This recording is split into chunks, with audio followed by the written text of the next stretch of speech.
Welcome to Afternoon Light, the podcast of the Robert Menzies Institute, hosted by Georgina Downer. Next year marks 50 years since Papua New Guinea's independence. Many Australians might not realise that when PNG became independent, it was from Australia and not Britain like so many colonies of the 20th century. Joining me to discuss the history of PNG is Dr Brad Underhill. Welcome to Afternoon Light, Brad. Thanks for inviting me on, Georgina. So great to have you on, and apologies that we are doing this on Zoom rather than in person, even though you are a resident of Melbourne, but oh well. All good. I'm in front of the heater. I'm happy. Yes, I know. It's that time of year where heaters are a real priority.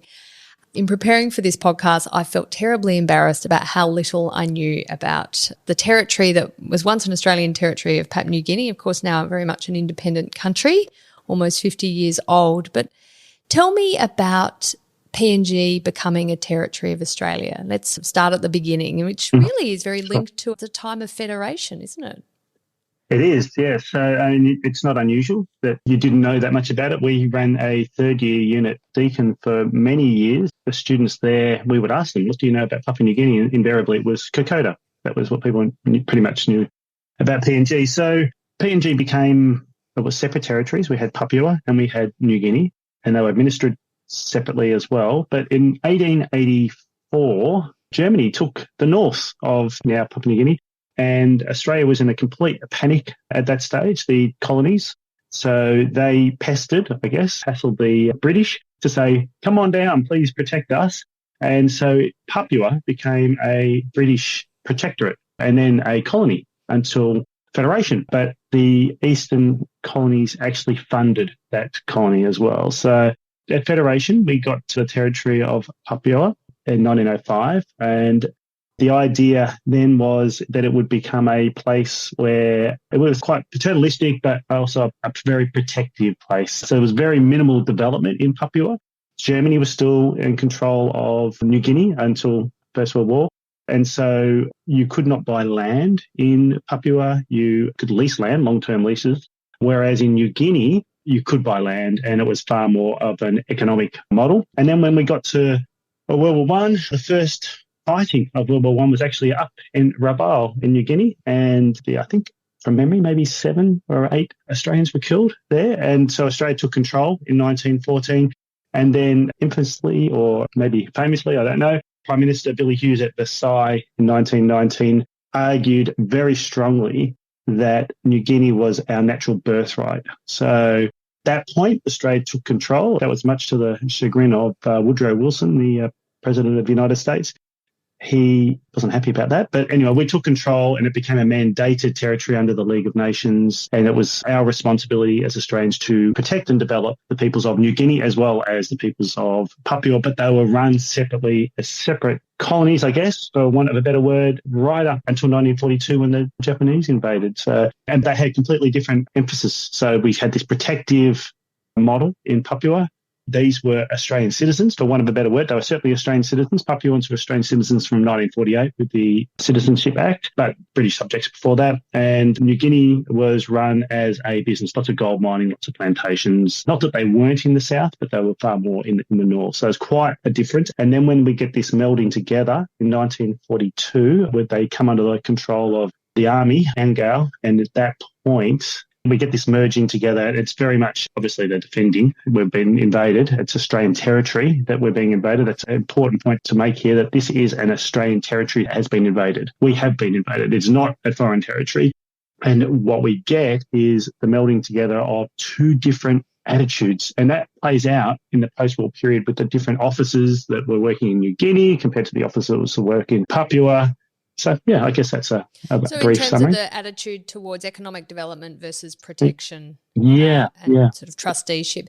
Tell me, Brad, though, I'm interested in Billy Hughes in that First World War era saying that this is our birthright, fascinating, isn't it? That this territory is something that Australians expect to own, to occupy, to possess. Was that, do you think, linked to that sense of it being a kind of a buffer, defensive buffer between Australia and Asia? What was the thinking behind Billy Hughes's sentiments there? Well, the buffer is definitely a very strong point in terms of the motivation, why we wanted to be there right from the start, and the reasoning behind maintaining those colonies, very limited, by the way. Just as a side point, New Guinea had to fund itself, and we spent £40,000 per year running Papua. There was almost nothing done. We could say we were a colonial power from Federation, but really we weren't. We did nothing up there. That as a side point, that's a side point. In terms of the attitude, I think you could say it almost centers back to Deakin, actually, Alfred Deakin, and this idea that we get this sort of Monroe doctrine like the United States have, that we won't have any, and it's playing out today, politics of today around China encroaching on us. So this is our region. It's as the white man, I guess. We might as well play it for what it is. We are expected to maintain a security buffer, yes, in one way, but also it's our area. We're in control of this area. So this is a white man's area.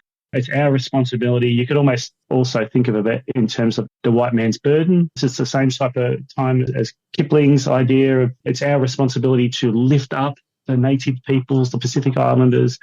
And I think that just kind of plays out a little bit right up till today. But that's how I interpret Hughes's trenchant belief that it was going to be Australian territory. And another thing to point out here too is that when we get to World War II and we have the Japanese invade, our military forces, the AAF, is in the Middle East. And so who have we got here in Australia to defend Australia? We have just the National Guard. So it's old blokes and young men. And so they send them up to New Guinea until our AAF gets back. Curtin famously has an argument with Churchill to say, no, we need these guys back. We turn our backs on the Brits and put our gaze and reliance on the United States.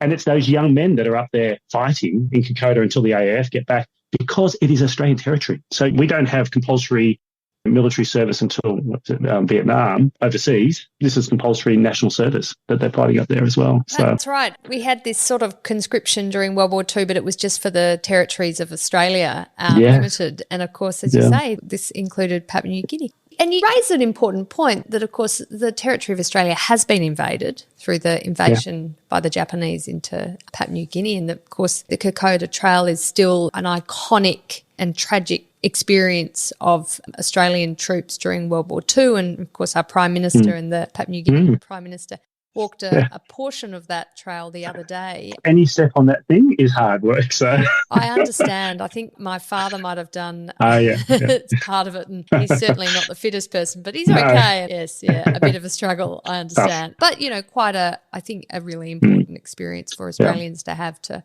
realise how tough it was for the people who were fighting for our freedom. But that idea that it was a territory of Australia, but our remembering of that period of the connection with Papua New Guinea with the effluxion of time has dissipated, and that we don't identify that invasion as part of a threat to the territory of Australia. Why do you think that is, Brad?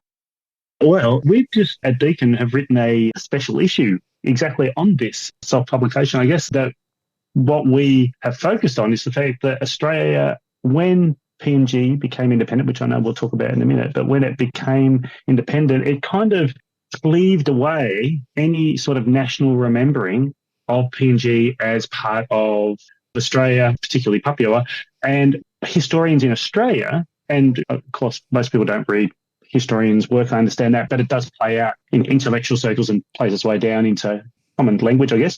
And they focused on developing a national identity from the 1970s that had to incorporate Indigenous histories. So almost at the same time as these historians that had previously been working on PNG, there was a much more emphasis on considering the very important work of remembering the Aboriginal Australians. So our focus went in that direction, and also trying to re-identify ourselves away from Britain, because we had to find our place in Asia. Britain were focusing in on Europe. It was all in the mid-1970s, this new nationalism, which wasn't just playing out in Australia, it was playing out around the world, but many other, like Canada was going through the same sort of idea, what to do and how to remember these territories, as well as it's easier to think about, especially a place like Australia, your nation with that kind of logo map with little tail of Tasmania at the end. Once you start thinking about Papua New Guinea, it starts getting a bit confusing, especially when they're not part of it.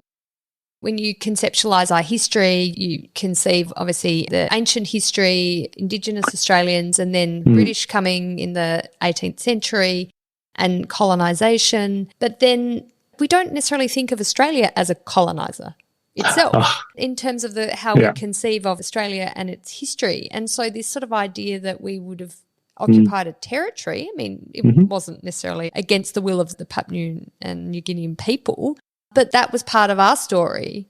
I don't think fits the narrative that we tell ourselves, does it? Doesn't it? It's such an insightful comment, Georgina. So 2 ways to think about this. Firstly, just personally, I get asked, why did you do research into PNG? That's my interest in it. And I say, it was happenstance. However, it was also the fact that I was fascinated by the idea of us as a colonizer. You just think of us as a colony. So it's just really strange. It's really weird. So it captured my imagination. So once I started reading into it, what was interesting is that the people in Papua New Guinea, the Australians, the expatriates, they did not think of themselves as a colonizer. They honestly were up there thinking they were administering Australian territory. People like Rachel Cleland, who was the wife of the long-term administrator up there, she talked about the first time she heard the word colonise was 1965, and she'd been up there since 1952.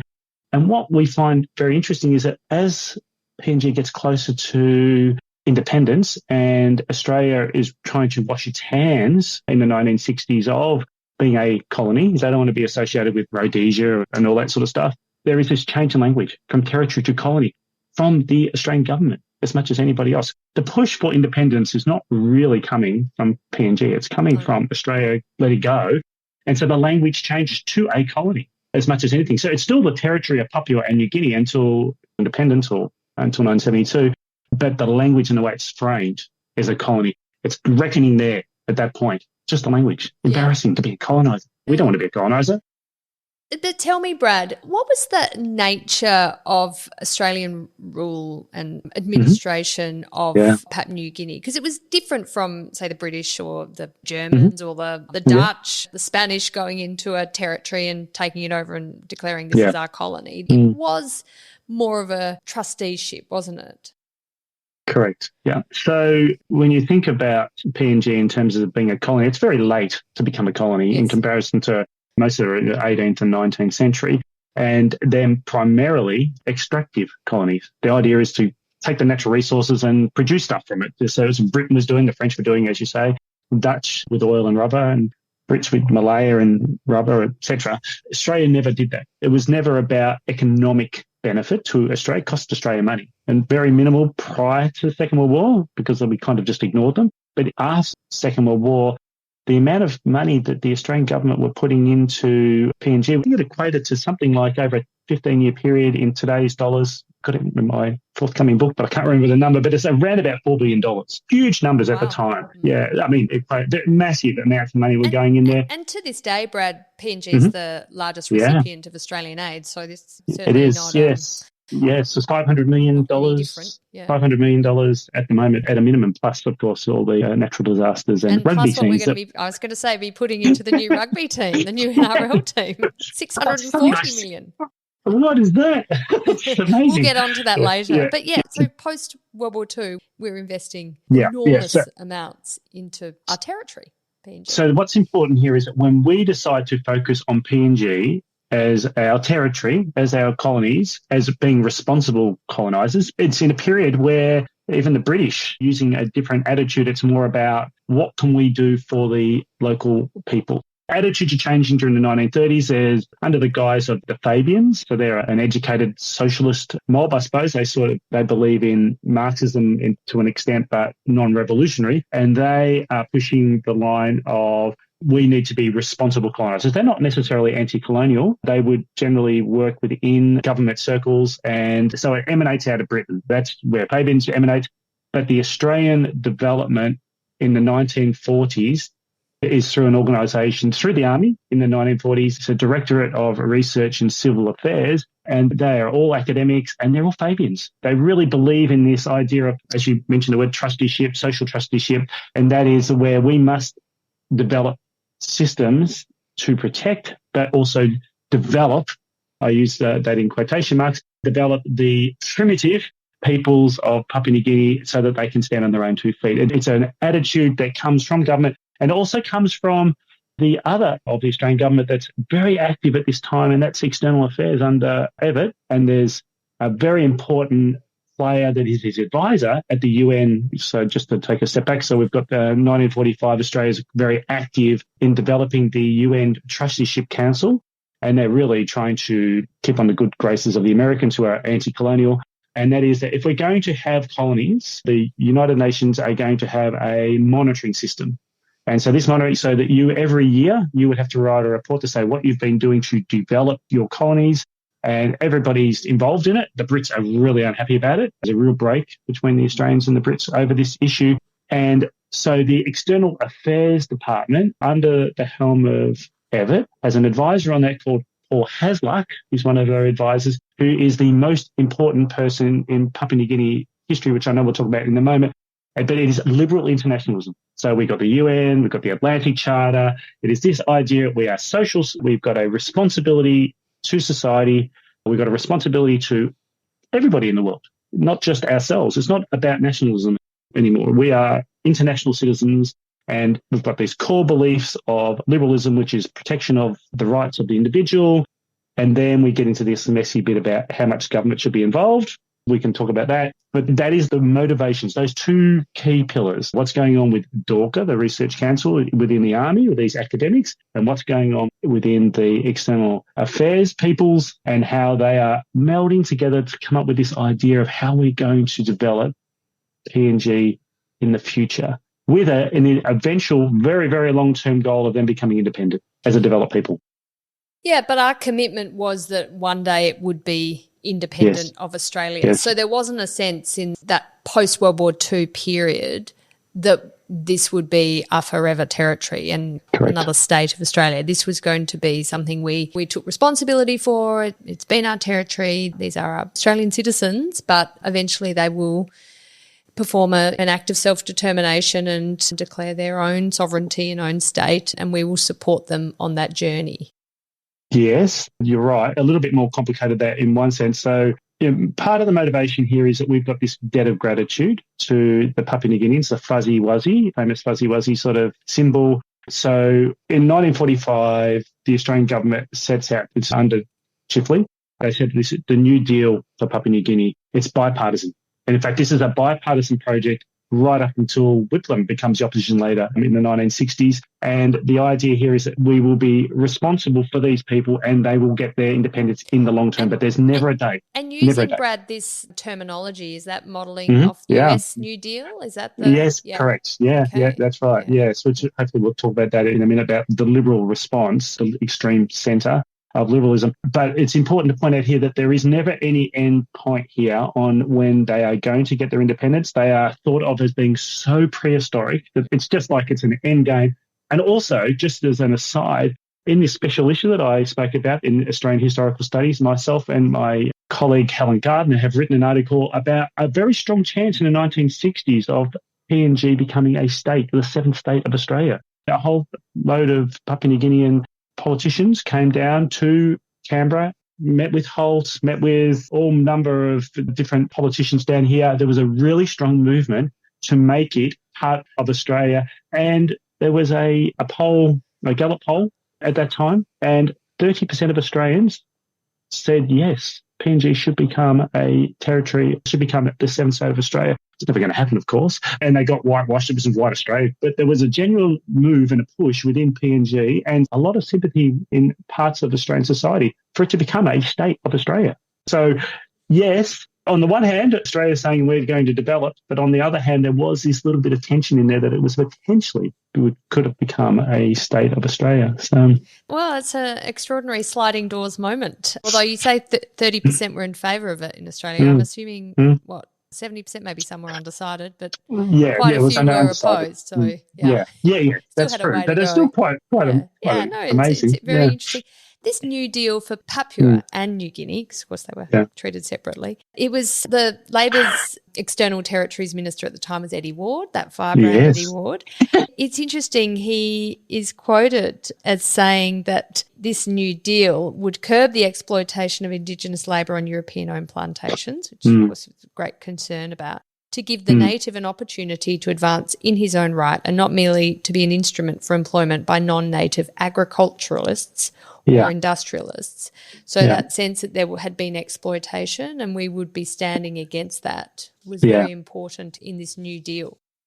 Yes, correct. Yeah. So this is, again, there's a changing attitude within colonial circles as well, as much as anything else. So this is the same language is coming out in Britain. They have the Colonial and Colonial Welfare Act in 1940 that has a very similar language in it. So there's an embarrassment to being a colonizer by this point. And Eddie Ward, of course, he's attracted to the idea of anything that is anti the traditional tropical sort of plantations with indentured labour. And so his motivation is very much thinking about Papua New Guinean people as working people, and they're going to be exploited by these wealthy plantation owners, which is not necessarily the case. I don't think too many plantation owners were making a load of money up there, by the way. But that's his motivation. And now he was pretty much being manipulated by these academics in the army unit that the directorate, they had their aims, which were far more liberal internationalist in that sense, and Altavian maybe. Whereas Eddie Ward had lots of issues going on in Australia at the time, royal commissions and whatnot. And so his eye was only half on the ball on that issue. So, I wouldn't take too much notice. But the language is, it's a very important statement that he makes. So Ward is, as you say, he makes his statement. It's important, but his focus isn't entirely on Papua New Guinea. But the person who is very focused, of course, is Paul Hasluck, who's, as you said, advising Doc Evatt, Labor's External Affairs Minister, on this issue and on the discussions at the United Nations, which, of course, is absolutely in its infancy. So Hasluck, of course, becomes a Liberal politician. Yes. I think, is he a 49er? I feel like he's a 49er. So he is a 49er. The Liberal Party for the first time wins an election. And he was furious he wasn't a minister straight away. Furious. Absolutely furious. Well, he got there in the end, didn't he? He did, yeah. So it's interesting that Hasluck is advising Evatt on Papua New Guinea and then, of course, becomes an MP in the Menzies government and subsequently he's a minister in the Menzies government responsible for Papua New Guinea as a territories minister. Does that mean that the influence of Hasluck through both the Chifley government and then into the Menzies government, does it mean that there is a lot of continuity, do you see, between Chifley and Menzies, despite their different ideological positions? And particularly at that stage, Labor and Liberal were ideologically quite far apart. Yeah. There is definitely bipartisanship in regard to, I would say, the United Nations as well, clearly PNG. Hasluck is a public servant for Evatt. So they clash regularly. Evatt is brilliant but erratic. Hasluck is organised and brilliant. So they clash straight away there. And he's not his only advisor, Evatt's only advisor, but he's very important. But he can bring that with him when he becomes the minister in 1951. But we do have this period in December 49 when Menzies comes to power. Percy Spender becomes the minister for external territories as well as external affairs. And, of course, his granddaughter is Allegra Spender, who is one of the Teals. And so he's a lifelong Liberal stalwart that takes on PNG, and the planters are thrilled that they've got rid of Ward and all that lot because they are quite against the planters. And Spender goes up to, in 1950, he goes to PNG, does a tour, and he makes this massive statement, very important, well, at the time was important statement, very long, 10,000 words in Parliament. And he does provide some, I guess, reassurance to the planters that they're going to be looked after, but he still emphasises that the priority here is the peoples of Papua New Guinea themselves. They are still going to be the priority, and we must have systems in place. It's all very good to have liberalism, but you must have a strong state that provides that freedom of opportunity. And then when Hasluck becomes the minister in May 1951, he looks at what Spender's said and says, yeah, I kind of agree with most of that. I also agree with Waters saying the problem here is that they are a big, huge, disorganised mess, which they were. And if there's one thing that Hasluck to do is be organised. And so he just straight away comes in. Waters the minister for 7 years up there, I think, and he goes there twice, whereas within 3 months, Hasluck has been there. And Hasluck doesn't just go to Port Moresby. Hasluck is flying all over the place. He is everywhere and anywhere. He's this ball of energy. He's completely organised. He's also the minister in charge of the Northern Territory as well at the same time. So he becomes the minister for territories, not just external territories. So The department in Canberra is looking after both policies at the same time. And I don't know if we're going to talk, I know you've had a discussion on assimilation and so forth previously, but that same attitude of assimilation that is controversial within Australia in regards to Hasluck is also a motivator for him in New Guinea as well. So it's really interesting hearing about the passion of Hasluck for incredible. Papua New Guinea. He's really quite taken by the cause of really developing the people and the country and helping them. But as you were saying in terms of assimilation, it's interesting. He's trying to bring in this, I guess, set them up for success internationally. So introducing universal English language is very, very helpful if you want to communicate with Australians and other countries, but that's not necessarily the native language of the various people of Papua New Guinea. That's an interesting point. This is really important. This English language point is that there is 800 languages in PNG. Each of these peoples, it's often been called a land of 10,000 villages. Everybody has a different language in their own little villages. They don't think of themselves as the nation. So if you bind people together with a language, and English is still one of the national languages there alongside Tok Pisin. And so this idea of language is not necessarily always about outward facing. It's about trying to communicate together. And also the idea of English language is a priority alongside Christianity. That was his other, to teach morals. They were the two pillars. It came at the expense of education. So Hasluck instituted an education policy that was primary school level only. There was almost no high schools. So the idea that we were going to develop a independent nation, in 1960, there's almost no high schools. And now they're independent in 1975. They get a university in 1966. It rapidly changes. Now, there's a number of reasons for that, but Hasluck is criticised quite heavily by academics and others for the fact that the emphasis was on primary school because his idea was universal. Let's develop the nation first, this concept of the nation. And his idea was we weren't going to be having independence in 1975. It was going to be way in the future. And it wasn't going to be like what's happening everywhere else in the world where it's, we'll give you a constitution and you be independent. We're going to, typical of Hasluck, we're going to be properly planning this. We're going to have it organised. We're going to build the nation. We're going to develop. And part of that was this very important aspect of it was this, get rid of every other priority and focus on English language. Amazing.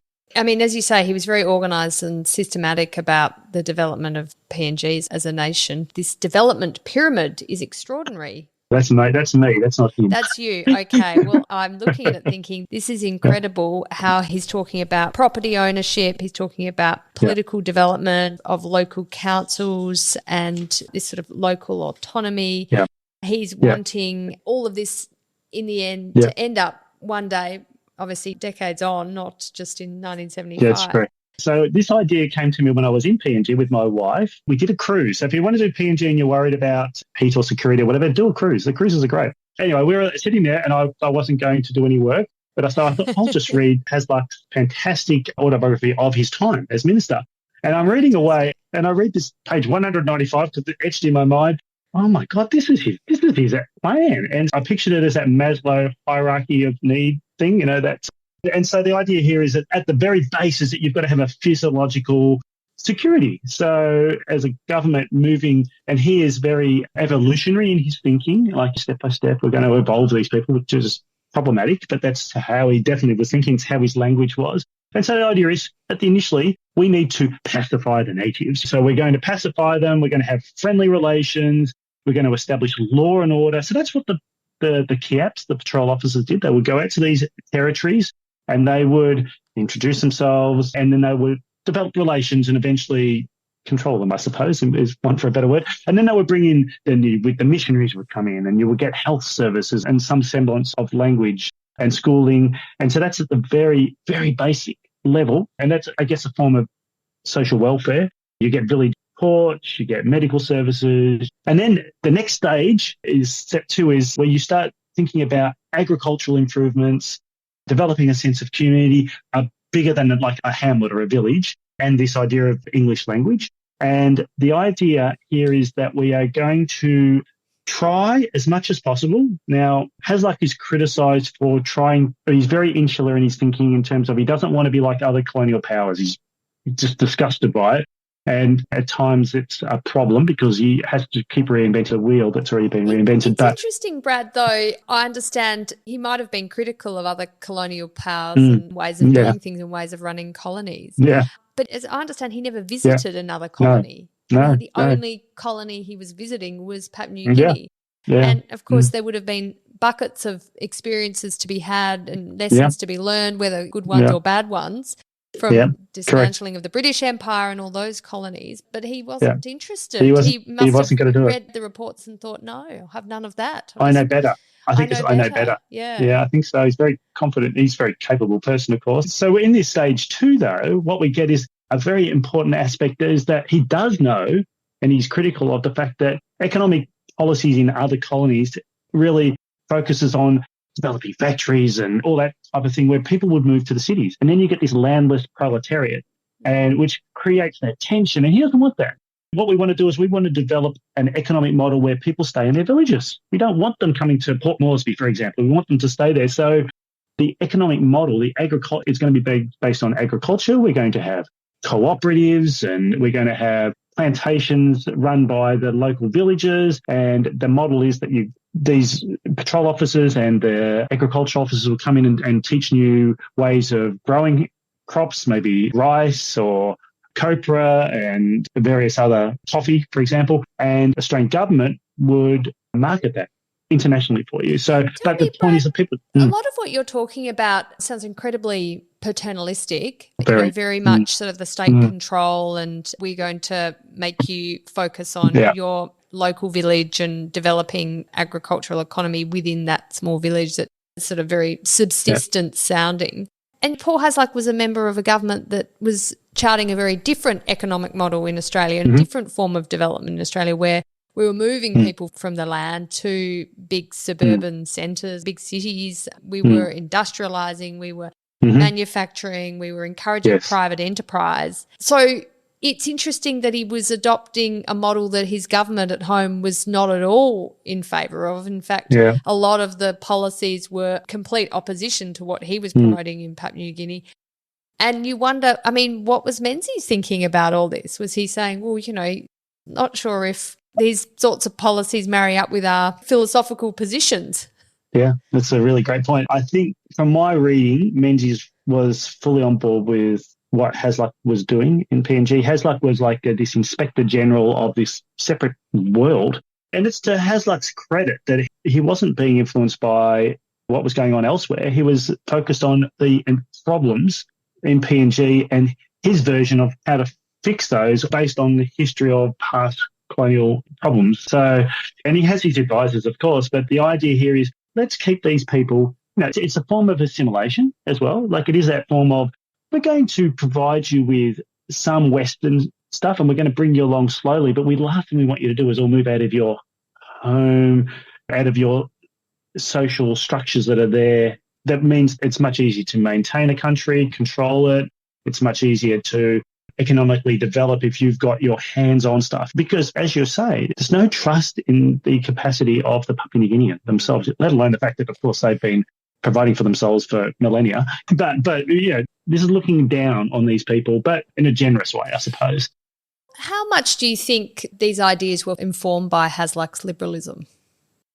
Yeah, so I think Hasluck, he's not conservative. He appears to be conservative in his mannerisms, but today's version of liberalism is different to the liberalism of Menzies' period. I mean, I'm talking to the converted. I understand that in that sense, but he is quite progressive in his thinking here.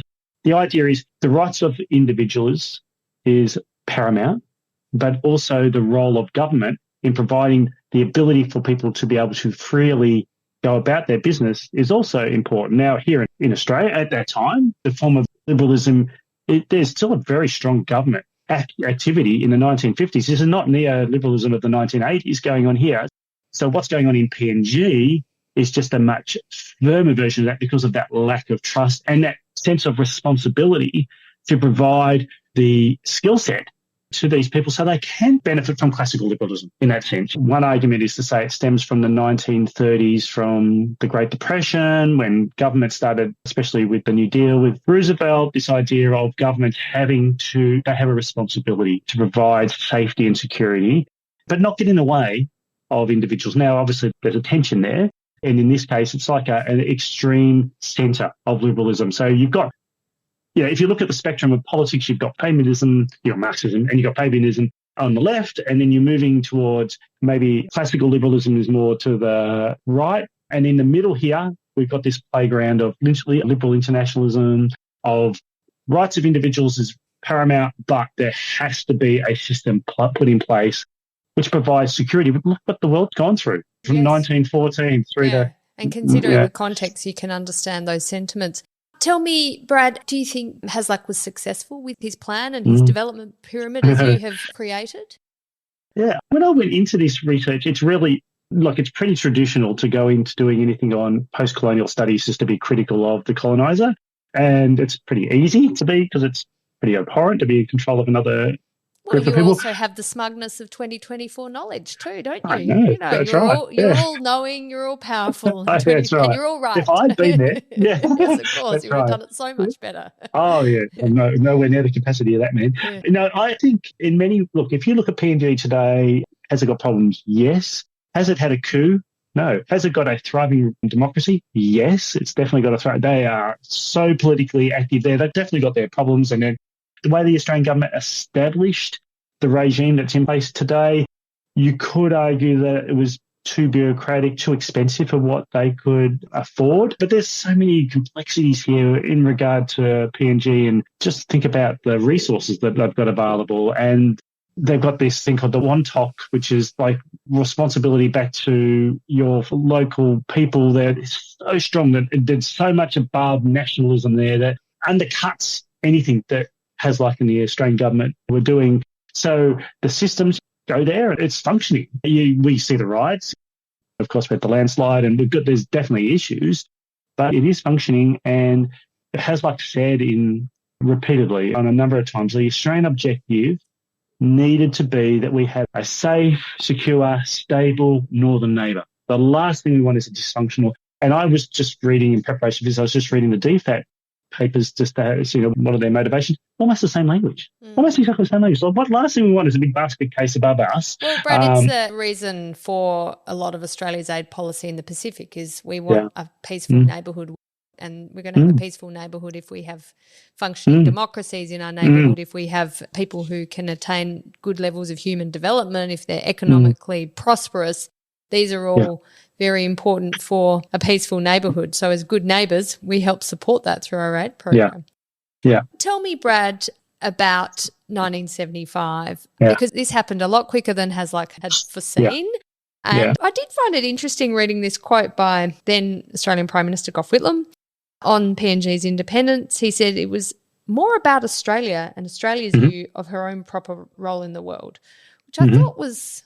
I don't know. I mean, it was out of context, this quote. I haven't seen the rest of the speech, but it did sound like there wasn't much consideration for the views of the Papua New Guinea people in this Declaration of Independence, that it was something that Gough Whitlam's government was imposing on Papua New Guinea, perhaps before it was ready.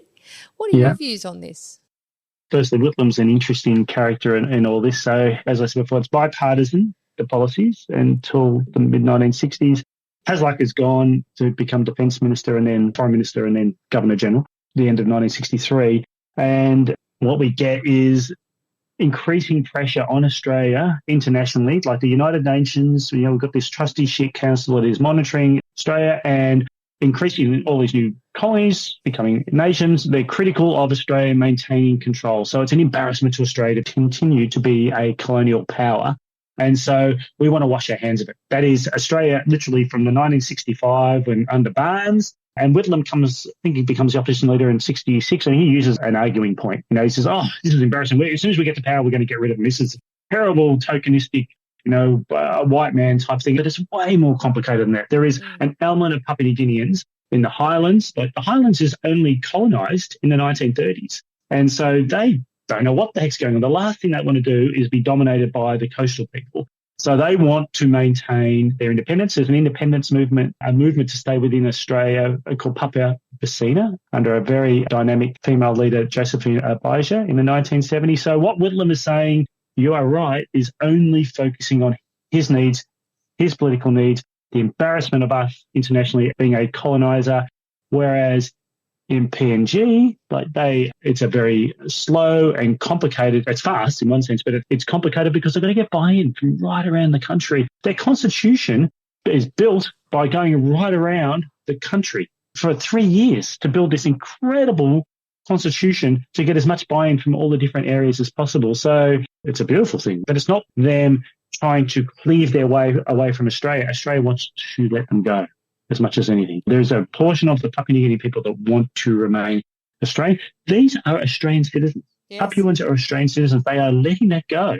So this is what I said before about this seventh state argument. There are people there that want to be Australian, even if they're not allowed in Australia, because they weren't allowed in Australia. So they had to have they couldn't just fly down. That's why being Australian citizens.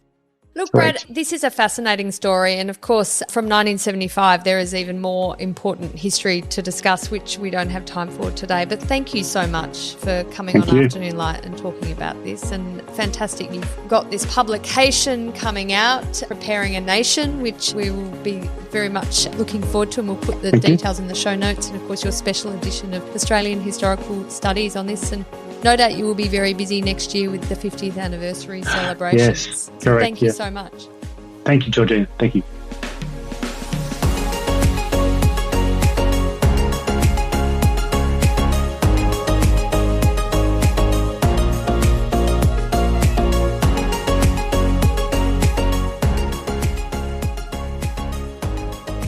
That's it for this week's episode of Afternoon Light, the podcast of the Robert Menzies Institute.